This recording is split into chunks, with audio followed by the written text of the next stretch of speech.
The Tragic Case of Junko Furuta, a detailed account. The case of Junko Furuta stands as one of the most horrific juvenile crimes in Japan's post-war history, marked by unimaginable brutality and systemic failures. This expanded narrative draws on verified details from the original account provided, corrected for accuracy, and enriched with additional context from reliable sources to offer a comprehensive yet sensitive recounting of the events. Junko Furuta's life and aspirations.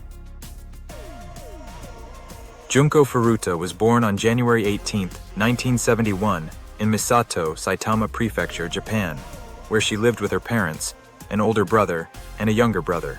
A senior at Yashio Minami High School, she was known for her intelligence, consistently high grades, and near-perfect attendance. Described as active and attractive, Junko was well-liked by classmates and teachers alike, earning her a reputation as a diligent and promising student. She avoided alcohol, smoking, and drugs, which set her apart from some peers but underscored her disciplined character. To support her goal of funding a graduation trip, she worked part-time at a plastic molding factory starting in October 1988. She had also secured a position at an electronics retailer to begin after graduation, reflecting her forward-thinking nature. Her dream of becoming an idol singer highlighted her vibrant personality and aspirations for a bright future. The perpetrators and their motives. The crime was orchestrated by 4 teenage boys, all of whom had dropped out of high school in the summer of 1988 and were involved in delinquent activities as low-ranking Yakuza members, or Chinpira, engaging in theft, assault, and rape. The group consisted of Hiroshi Miyano, 18. The ringleader, known for his bullying and Yakuza connections, developed a fixation on Junko and sought revenge after she rejected his advances. Joe Ogura, 17, a close accomplice who later bragged about his role in the crime. Shinji Minato, 16, provided the house where Junko was held captive, with his parents and brother aware but inactive. Yasushi Watanabe, 17, participated in the assaults and torture. Miyano's rejection by Junko, a popular and principled student, was perceived as an insult, prompting him to devise a plan with his friends to abduct and punish her. Their prior involvement in a similar assault on another girl in the weeks before indicated a pattern of predatory behavior. The abduction on November 25, 1988, Junko was riding her bicycle home from her part-time job when Shinji Minato, following Miyano's instructions, knocked her off her bike and fled. Miyano, conveniently nearby, approached as a concerned bystander, offering to escort her home.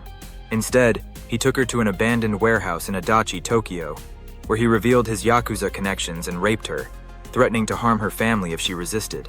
He then took her to a hotel in Ikebukuro, where Ogura, Minato, and Watanabe were waiting.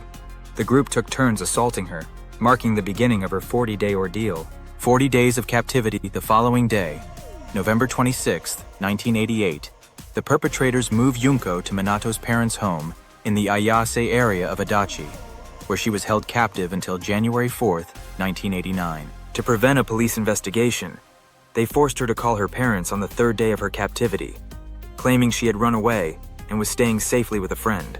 This deception halted early efforts to locate her.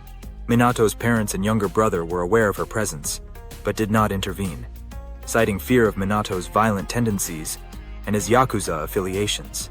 Over the 40 days, Junko endured relentless torture.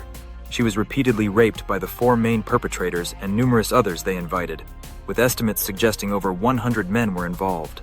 The abuse included beatings with golf clubs, iron rods, and bamboo sticks, burns from lighters and hot wax, and other inhumane acts, such as being forced to consume minimal food and water, sometimes including cockroaches or her own urine. She was kept naked most of the time, humiliated, and subjected to extreme cold, including being forced to sleep on the balcony in near-freezing temperatures. Her physical condition deteriorated severely. She could no longer walk due to burns and muscle damage, was nearly deaf from eardrum damage, and suffered internal injuries that impaired her ability to eat or urinate properly.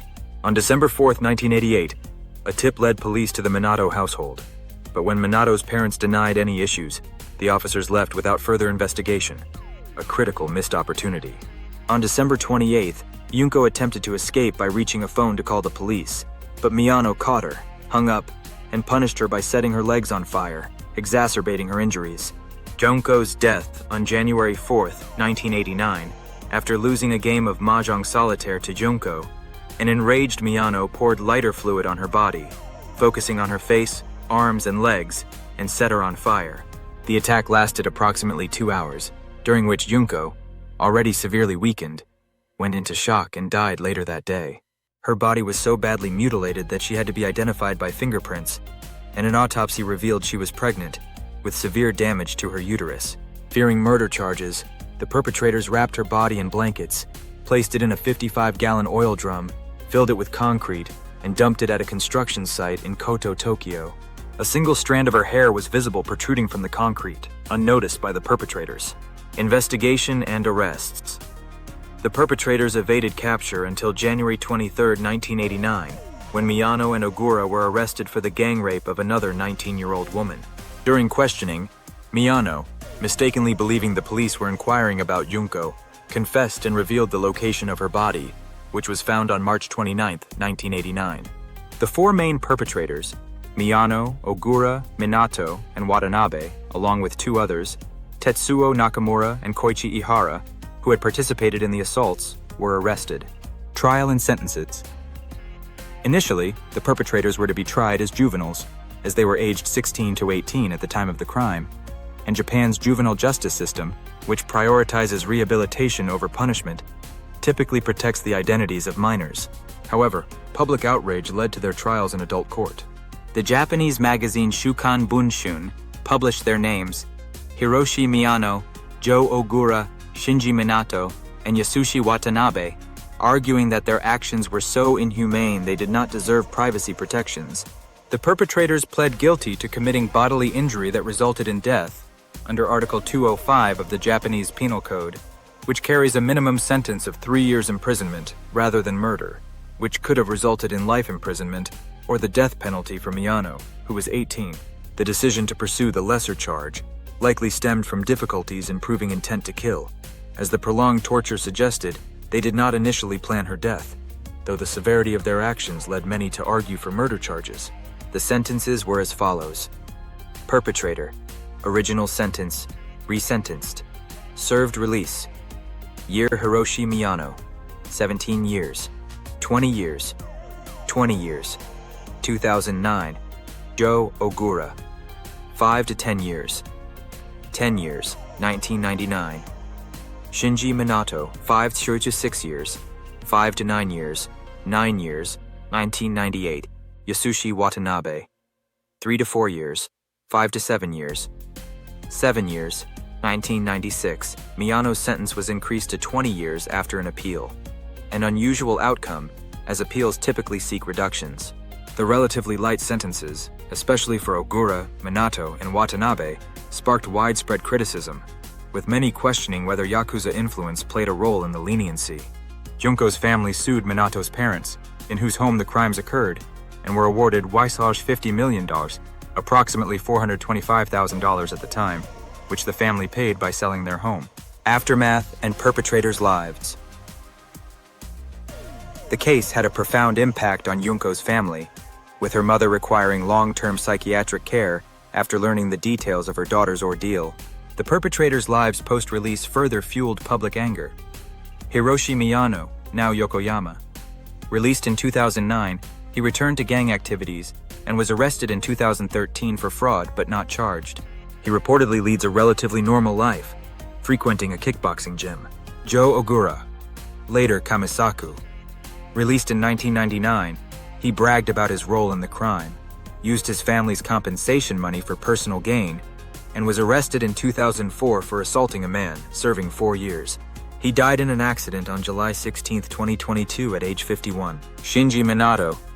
Released in 1998, he was arrested in 2018 for attempted murder after attacking a businessman. Receiving a suspended sentence in 2019, he married a Romanian woman, had a daughter, and later divorced. Yasushi Watanabe. Released in 1996, he developed a neurodegenerative disease and died in May 2021 at age 49. Additional perpetrators, Tetsuo Nakamura and Koichi Ihara, both 16, were arrested for their involvement in the assaults, but received lighter sentences in juvenile detention, released by 2000. Societal and legal impact. Known as the concrete-encased high school girl murder case, Junko's murder shocked Japan and highlighted failures in both societal intervention and the legal system. Over 100 people reportedly knew of her captivity, including Minato's family and others invited to the house, yet none acted to stop it. The police's failure to investigate the Minato household thoroughly further underscored systemic shortcomings. The lenient sentences prompted significant public outcry, leading to discussions about reforming Japan's juvenile justice system. At the time, the system focused heavily on rehabilitation, with juveniles under 20 often receiving lighter penalties. The case contributed to legal changes, including a 2000 amendment that lowered the age for criminal prosecution in serious cases and expanded the list of offenses for which juveniles could face adult trials, such as robbery, rape, and arson. The case also sparked broader conversations about violence against women and the need for stronger protections. Junko's story continues to be cited in discussions about societal responsibility and the importance of intervening in cases of suspected abuse.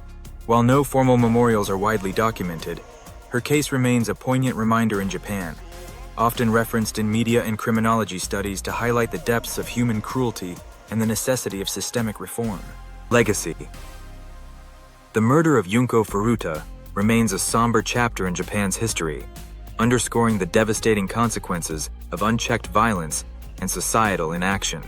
It serves as a call to action for stronger legal protections, greater public vigilance, and a commitment to justice for victims of such heinous crimes. Junko's memory endures as a symbol of resilience in the face of unimaginable suffering, urging society to prevent such tragedies in the future.